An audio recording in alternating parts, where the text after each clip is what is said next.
ketika lu nyadar orang yang lu lagi ngomong ini satu-satunya opsi lu nggak bisa walk away dari dia. Karena ketika lu walk away dari dia, lu nggak punya opsi apa-apa lagi, maka itu lu bukan negosiasi, ya. Lu langsung di bawah dia levelnya.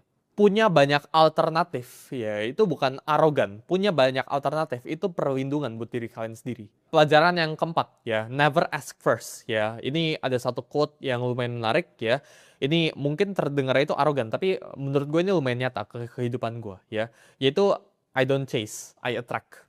Ini menurut gue sesuatu yang kalian itu harus lakukan juga, ya. Di hidup gue sekarang, ya, gue itu hampir tidak pernah samperin orang, ya, kecuali gue bener-bener butuh sama orang itu. Contoh kita ngomong, ya, beberapa orang, ya, yang punya duitnya di sebelahnya T, ya, gue bukan bilang mereka itu di bawah gue dan sebagainya, tapi banyak kan, ya, 99% of the time, ya, itu mereka yang reach out ke gue dulu, ya, buat either ngajakin podcast atau ngajakin makan, gitu ya. Sangat jarang untuk gue itu datengin ke mereka, ya, gue bisa gak networking sama lo, gitu ya. Atau enggak pekerjaan, ya, simple. Ya, itu dari sisi networking tadi, dari sisi pekerjaan. Pekerjaan itu gue nggak pernah tanya ke orang, ada pekerjaan atau enggak. Ya, yang gue lakukan itu pekerjaan itu yang datang ke gue. Dan ini kondisi yang kalian itu harus bikin dalam hidup kalian. Jadi fungsinya kondisi ini tuh apa? Karena ketika orang yang datang ke lu dulu, ya, itu need, itu kebutuhan. Dan kebutuhan itu menciptakan yang namanya itu desperation.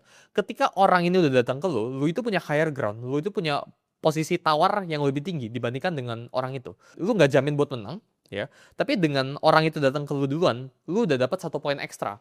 Orang itu masih 0. Gue hampir jarang sekali reach out ke orang buat minta sesuatu. Ya, gue selalu menawarkan atau enggak orang lain yang biasa datang ke gue. Dan menurut gue itu sesuatu yang kalian harus terapin dalam hidup kalian.